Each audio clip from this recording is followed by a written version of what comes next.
I got married just before Christmas and am hoping to be divorced or annulled by the end of January.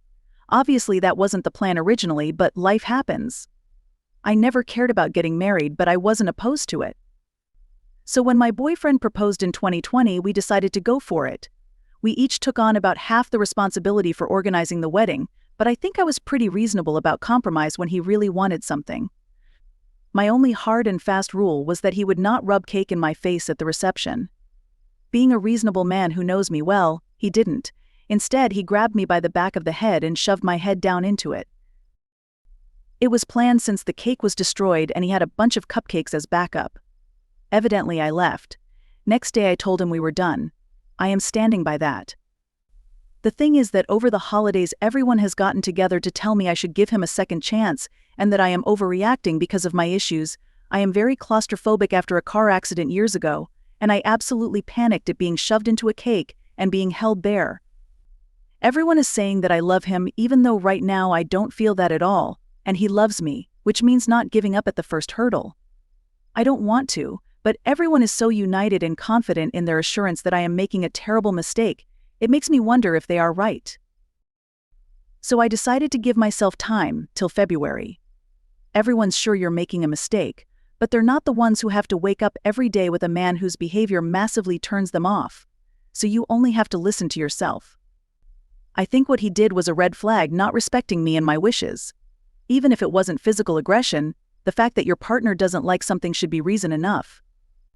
Make a mental note about which of your loved ones don't seem to value your happiness, and continue with your divorce.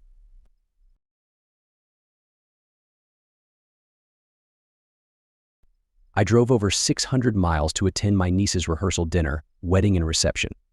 I thought it odd that I was invited to the rehearsal, but then I found out why.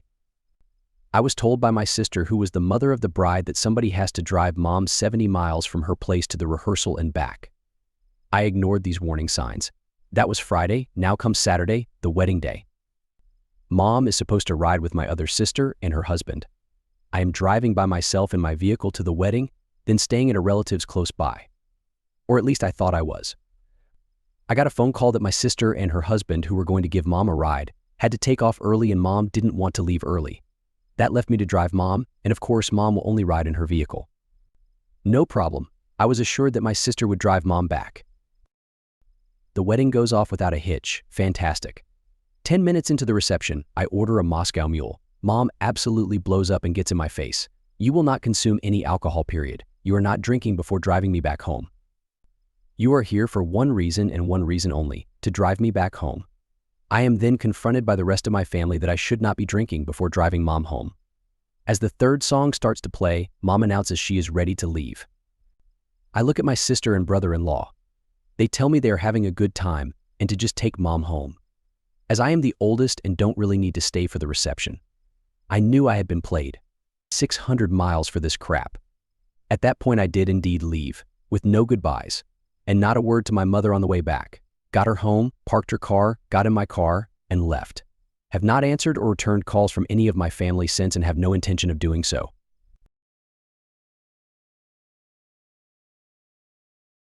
I got married last weekend, and it was a bit of a nightmare from start to finish. My brother invited his new girlfriend. She's got her own online business where she sells makeup and perfumes. She's a work from my phone girl. Our venue had a strict no-phone policy during the ceremony, and I asked for nothing to be posted on social media about the wedding. Today I received an email from her with an invoice for PS500.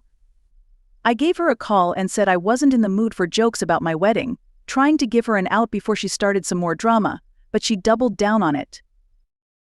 Apparently she'd missed a message from a girl who wanted to join her team, and so the girl had signed up under someone else due to my no-phone policy, causing her to miss out on the commission. I said I wasn't paying it, and that I'm hurt she would even ask. She then said that if I joined her team she would waive the invoice. Fine. I'll join if it will shut you up. Except now have to pay €60 for some starter pack with hundreds of perfume samples in it, even though I'm allergic to perfumes.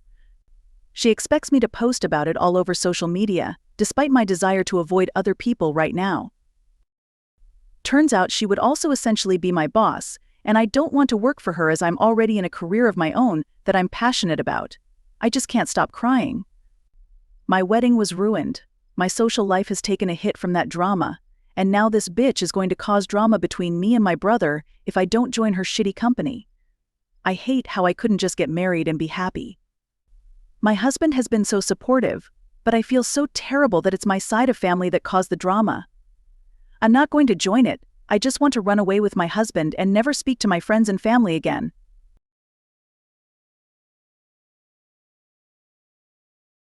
The groom 30 male was my friend and revealed he was dating his intern 20 female.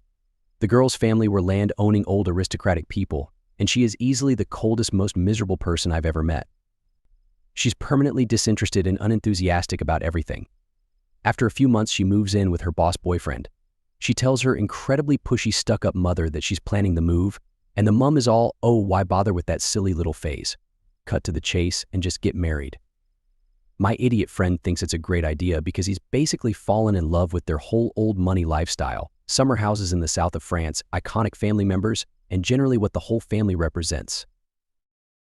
So a bunch of us grudgingly do the few-hour drive across England to go to their rich friend's wedding. We arrive in nice dresses and heels, our guy friends in suits, hair done, and we suddenly realize that in comparison we look like we've rolled in off the set of The Only Way is Essex.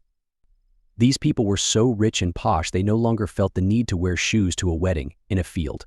Hemp shirts, patchwork dresses, loose fabric, flowers and hair, and no shoes in sight. Everyone's called kitty or titty or pandy or toffee. Voice is so posh the regular ear cannot decipher it. There's a massive tent in the middle of the field, undecorated, looking like it's on loan from a festival. Long, unadorned tables like we're queuing to find out which extracurricular activities to sign up to on Freshers Week.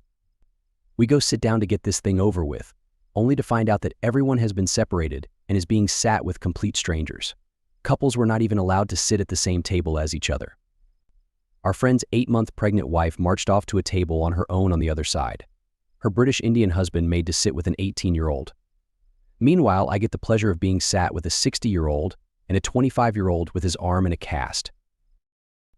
The mother of the bride gets up and does a month-long speech about how hot her son-in-law is.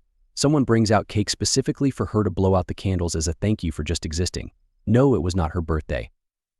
She ends her speech by trying to marry off her 4 other daughters, like we're cosplaying Pride and Prejudice now.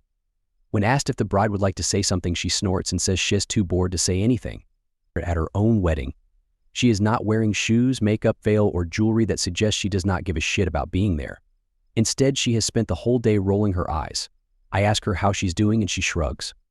So the groom steps up to give his speech, which, as it turns out, is a half-hour declaration of love for his mother-in-law. She has by now already been presented with her own cake. And I am, at this point, unsure whose wedding I've come to. His deeply enthusiastic and adoring speech doesn't mention his bride once. It doesn't mention his mom, dad, brother, or his best man who are sitting right in front of him. His wife, however, is not sitting right in front of him because she is now on her way to have an unenthusiastic piss in the portable toilet, without shoes. The entertainment was her teenage cousin playing the acoustic guitar and singing really shit songs he'd written in his bedroom. Then someone donated a 50,000 euros firework display as a wedding gift. Having finally had enough, all of the groom's friends excused themselves early and we all went to a pub. And yes, they are still together. And no, they are not even close to being happy.